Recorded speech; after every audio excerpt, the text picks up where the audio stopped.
Hello to all the students and welcome to Supporting Learners. This is the part 20 of chapter 8 of class 11 biology, that is cell, the unit of life.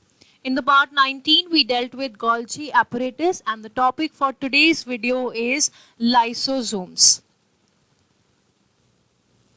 So this cell organelle was discovered by Christian D. Duve. तो Christian D due ने discover करा था lysosomes को liver cells में. Lysosomes are small spherical vesicles present in cytoplasm and their diameter is approximately 0.2 to 0.5 microns. So ये cell है और cell के अंदर आप देख सकते हो ये लाइसोसोम्स है. लाइसोसोम्स बहुत स्मॉल साइज्ड ऑर्गेनल्स हैं, स्फेरिकल शेप होती है इनकी and these are vesicles. Vesicles मतलब बहुत स्मॉल साइज के वेसल लाइक स्ट्रक्चर्स, कंटेनर्स. तो अगर हम साइज की बात करें तो यहाँ पर देखो एंडोप्लाज्मिक रेटिकुलम है ये पूरा and this is the Golgi apparatus.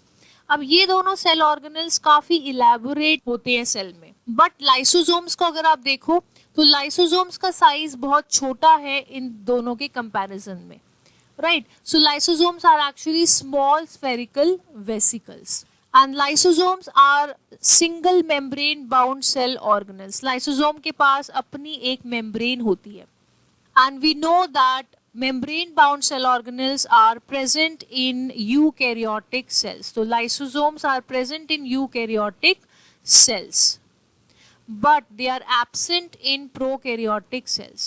Prokaryotic cells हमें पता है इनके पास कोई membrane bound cell organelles नहीं होते हैं. So lysosomes are absent in prokaryotic cells. अब क्या सारे eukaryotic cells के पास lysosomes होते हैं?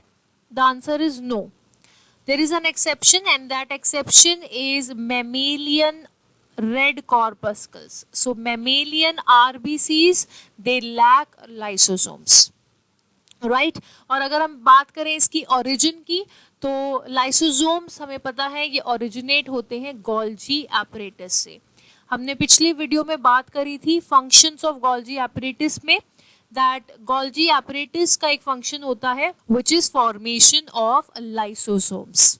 और ये डायग्राम भी हमने डिस्कस करा था that this is the nucleus continuous with the outer membrane of the nucleus is the endoplasmic reticulum. और न्यूक्लियस के पास ही होता है Golgi apparatus. Golgi apparatus के ट्रांस फेज से बड ऑफ होते हैं वेसिकल्स. और यहाँ पर हमें दिख रहा है एंडोसाइटोसिस का प्रोसेस, जिस प्रोसेस से सेल अपने अंदर सब्सटेंसेस एंटर करवाता है by the folding of this plasma membrane and this forms an endosome. और ये एंडोसोम और वेसिकल की फ्यूजन हो जाती है and ultimately by this fusion the lysosomes are formed. So we can say that lysosomes are formed by the process of packaging in the Golgi apparatus. Now lysosomes are commonly known as the digestive bags of cell. Very important point. Lysosomes are also known as the digestive bags of cell. क्यों कहते हैं digestive bags? Because they perform the function of digestion. Digestion क्या होता है? Digestion is the breaking down of complex substances into simpler ones. So यहाँ पर complex substances जैसे कि carbohydrates, proteins, lipids and nucleic acids, इन कॉम्प्लेक्स सब्सटेंसेस का breakdown होगा इनटू सिंपलर सब्सटेंसेस. और लाइसोसोम ये फंक्शन कैसे परफॉर्म कर पाते हैं? Because they have got digestive enzymes और the hydrolytic enzymes. Hydro means water, right, and lytic, lysis means breakdown. ठीक है. सो ये हाइड्रोलिटिक एंजाइम्स जो हैं ये इन कॉम्प्लेक्स सब्सटेंसेस का ब्रेकडाउन करते हैं and these hydrolytic enzymes they are active in acidic pH. PH scale बेटा हमें पता है, pH scale is a scale from 0 to 14 in which 7 is the neutral pH. 7 क्या होता है? Neutral pH. ठीक है. और pH between 0 to 7 is the acidic pH. ठीक है, pH बिलो 7 एसिडिक pH होगा। तो यहाँ पर हाइड्रोलिटिक एंजाइम्स एक्टिव है एसिडिक pH में, pH ऑफ 4.5 to 5। ठीक है, हमारा साइटोप्लाज्म का pH होता है 7.2, साइटोप्लाज्मिक pH इज 7.2।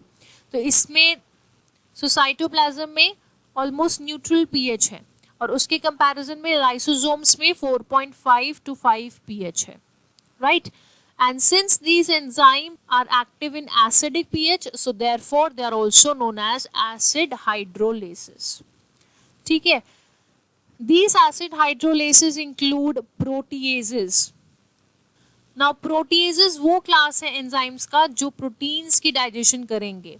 किसी भी वर्ड के लास्ट में अगर एज लगा हुआ है तो मतलब वो केमिकल एक एंजाइम है। So proteases are those enzymes which will digest the proteins. They will break down the large proteins into smaller molecules called amino acids. ठीक है, proteins क्या है बेटा? Proteins are nothing but the chains of amino acids. Proteins are the chains of amino acids. ठीक है, अब ये दो अमाइनो एसिड्स आपस में लिंक्ड हैं by the peptide bond. ठीक है, इनके दो अमाइनो एसिड्स के बीच का बॉन्ड है पेप्टाइड बॉन्ड। तो ये हाइड्रोलिटिक एंजाइम्स क्या करते हैं? हाइड्रो का मतलब मैंने बताया वाटर, तो ये वाटर को ऐड कर कर लाइसिस करेंगे, लाइसिस यानी ब्रेक करेंगे पेप्टाइड बॉन्ड को। ठीक है, so by the addition of water they break the chemical bonds, so that is why they are called the hydrolytic enzymes. Next class of hydrolytic enzymes are the lipases. They will digest the lipids. Next is carbohydrases. Carbohydrases will digest the carbohydrates. And nucleases. Nucleases will digest the nucleic acids. Okay, इसके अलावा phosphatases भी होते हैं, and we also have sulfatases. Okay, so these are the 6 classes of enzymes found in the lysosomes.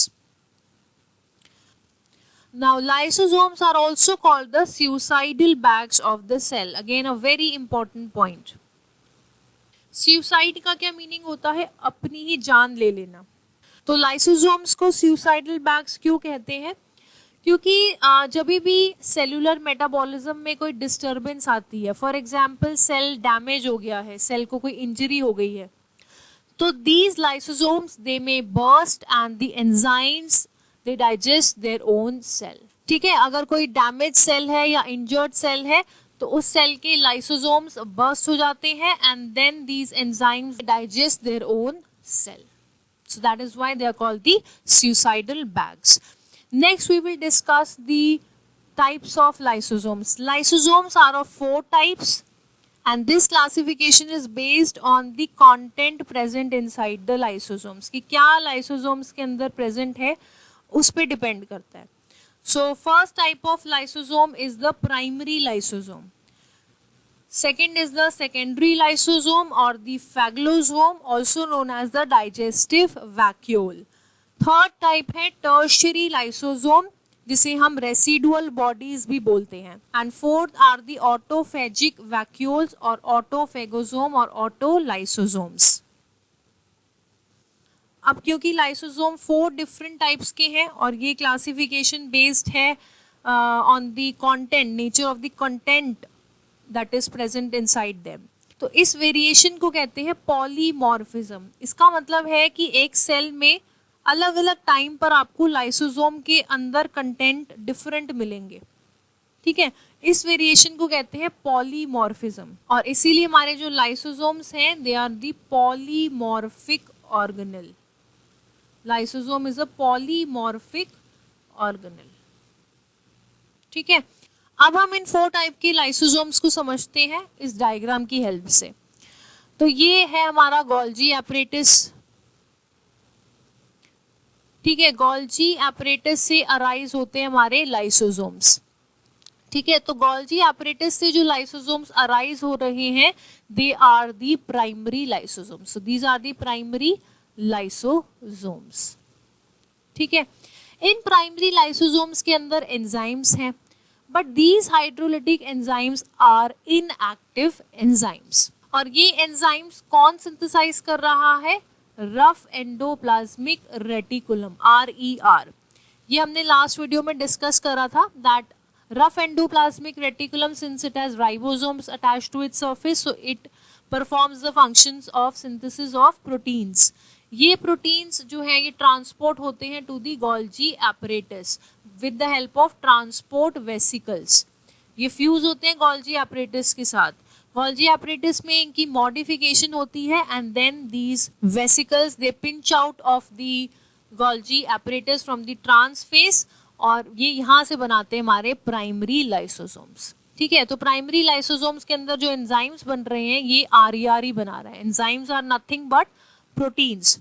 अब यहाँ पर देखो, यहाँ पर हो रहा है हमारा एंडोसाइटोसिस का process. That means cell is taking in this substance. ठीक है, ये सब्सटेंस कोई फूड पार्टिकल हो सकता है या कोई भी फॉरेन पार्टिकल है ये। ठीक है, अगर ये सॉलिड है, अगर ये जो पार्टिकल एंटर कर रहा है ये सॉलिड पार्टिकल है, सो इस एंडोसाइटोसिस को हम क्या कहते हैं? फैगोसाइटोसिस। ठीक है, सो फैगोसाइटोसिस में क्या होगा? ये मेम्ब्रेन जो है ये फोल्ड हो जाएगी, प्लाज्मा मेम्ब्रेन फोल्ड हो जाएगी and this food substance will enter the cell by the pinching off this plasma membrane, और ये फॉर्म होगा हमारा फैगोसोम।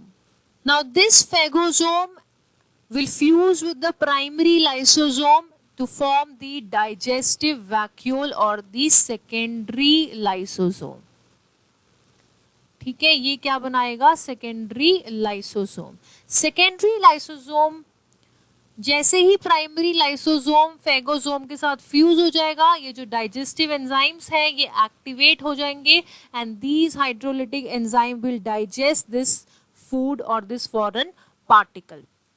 ठीक है, सो अब इस सेकेंडरी लाइसोसोम में डाइजेशन हो गई। अब जो अनडाइजेस्टेड मटेरियल है उससे हमारा फॉर्म होगा रेसिडुअल बॉडी और the tertiary lysosome. Tertiary lysosome, so tertiary lysosome is nothing but a secondary lysosome containing the undigested material, undigested matter। ठीक है, और जो यूजफुल सब्सटेंसेस हमारे उन वो सेल से बाहर चले जाएंगे। अब नेक्स्ट हमारा लास्ट टाइप है ऑटो लाइसोसोम। अब ऑटो का मतलब होता है सेल्फ। ठीक है, तो सेल के अपने जो ऑर्गेनेल्स हैं, अगर वो ओल्ड ऑर्गेनेल्स हैं, वॉर्न आउट ऑर्गेनेल्स हैं या फिर डैमेज्ड ऑर्गेनेल्स जो हैं, जैसे कि यहाँ पर आपको ओल्ड माइटोकॉन्ड्रिया दिखाया हुआ है, this has to be digested. ठीक है, सो क्या होगा? Primary lysosome will fuse with this old mitochondria and this digestive enzymes जो है इसके अंदर हाइड्रोलिटिक एंजाइम्स जो हैं वो डाइजेस्ट कर देंगे इस ओल्ड माइटोकॉन्ड्रिया को, and this is the autophagic vacuole और द ऑटोलाइसोसोम। ओके, सो यहां पर अगर हम देखें primary lysosome, this is the newly formed lysosomes but the enzymes in this are inactive hydrolytic enzymes।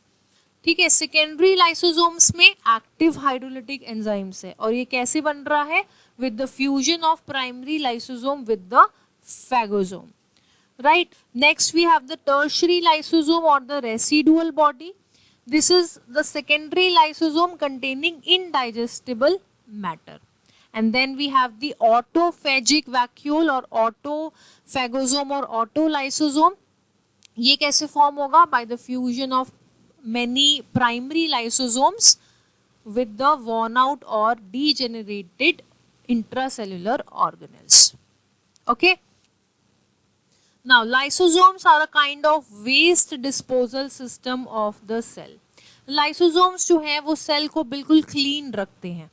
ठीक है, ये डाइजेस्ट करते हैं क्योंकि फॉरेन मटेरियल्स को या फिर वॉर्न आउट ऑर्गेनेल्स को।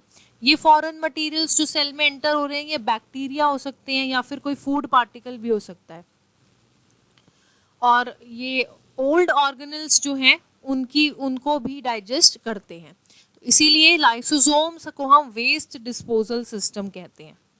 Moving on, lysosomes are the recycling centres of the cell. बिल्कुल, इनको रिसाइकलिंग सेंटर्स बोला जाता है बिकॉज ये डाइजेस्ट करते हैं हमारे ओल्ड सेल्स, ओल्ड ऑर्गेनल्स को, ताकि हमारे न्यू ऑर्गेनल्स और न्यू सेल्स जो हैं वो बिल्ड हो सके. सो एक तरीके से रिसाइकल है, पुरानी चीज़ों को ब्रेक डाउन करना ताकि नए ऑर्गेनल्स, नए सेल्स जो हैं वो सेल में बन सके. Next we will discuss the functions of lysosomes. अब ये जो हमने पॉइंट्स अभी तक डिस्कस करे हैं, इसमें हमारा मेन फंक्शन जो हमें पता लगा है लाइसोसोम्स का, वो है digestion of materials. Now this digestion can be of two types. Intracellular digestion, intra means inside, ठीक है, तो सेल के अंदर अगर डाइजेशन हो रही है तो that is called the intracellular digestion. Extra means outside. So cell के बाहर अगर डाइजेशन कर रहे हैं ये, तो उसे कहेंगे extra cellular digestion. Intracellular digestion is of two types, heterophagy and autophagy. So इन टर्म्स को अब हमने अंडरस्टैंड करना है. First, we will discuss about the intracellular digestion, and in intracellular digestion we are talking about heterophagy. Heterophagy में होता है digestion of substances that are taken from outside.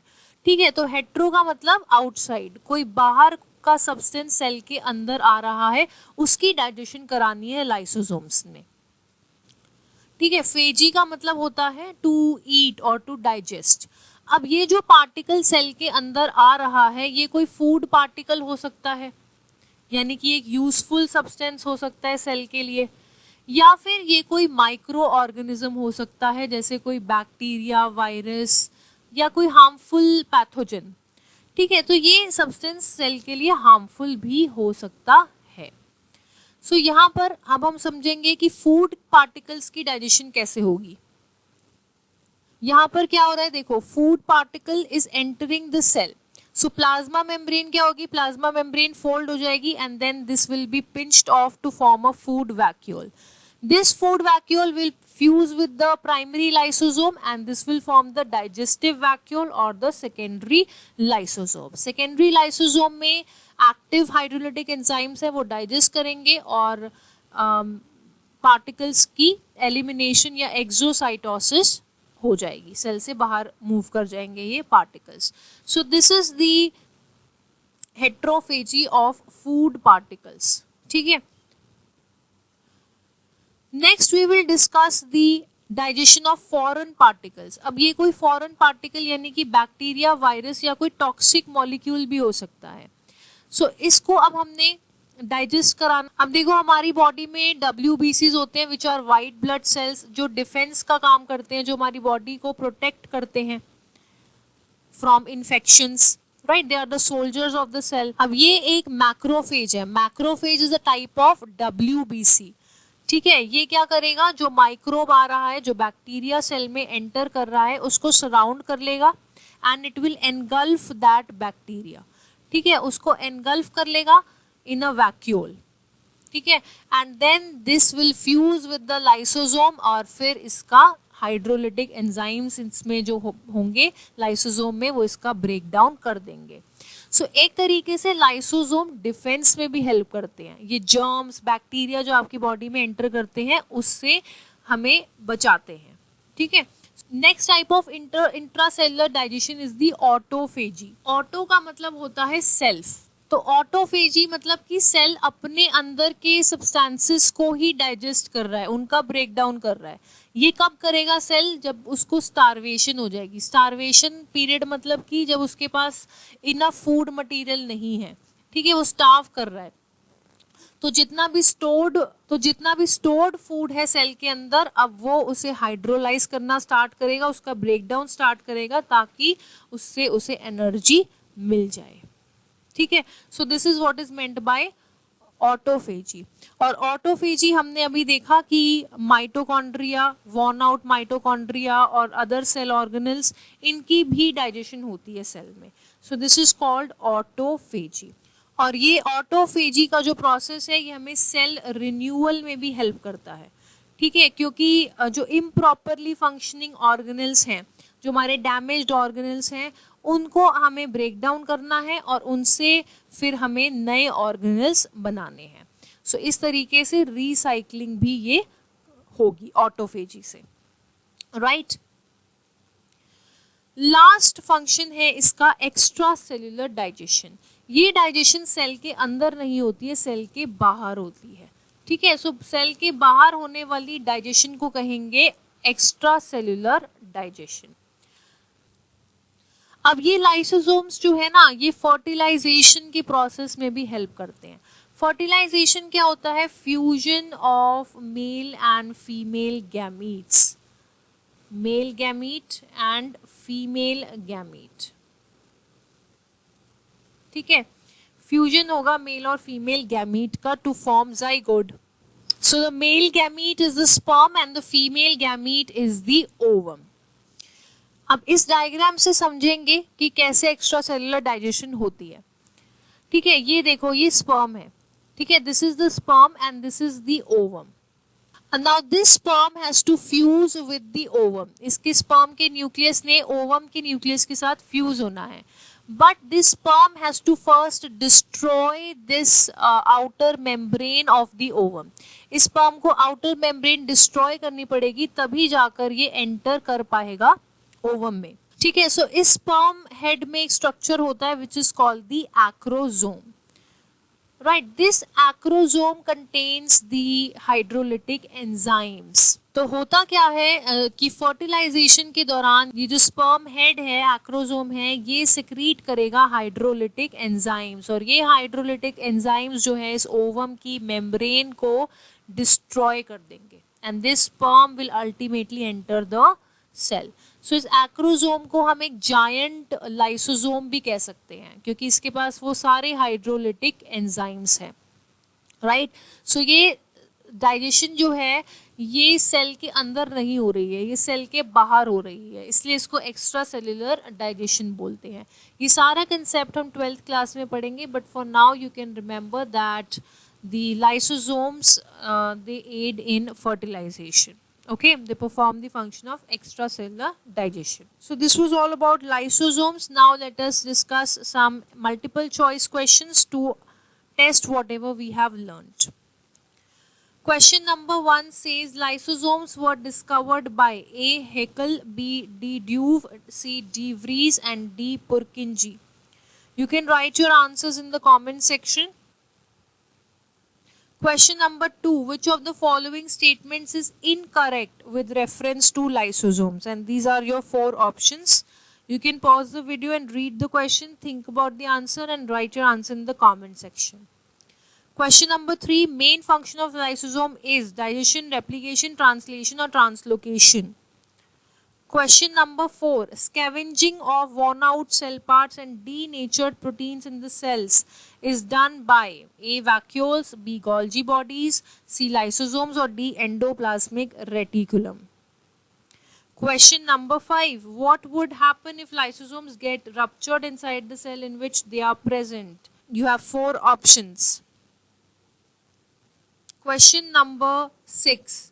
Organelle whose major function is storage of hydrolytic enzymes are A. centrioles, B. chromoplast, C. lysosomes and D. chloroplast. Last question number 7. Lysosomes along with food content is called primary lysosome, secondary lysosome, residual body or cytosome. Thank you for watching this video. If you found it informative, then give it a like, share and subscribe to Supporting Learners, and I will see you in the next video.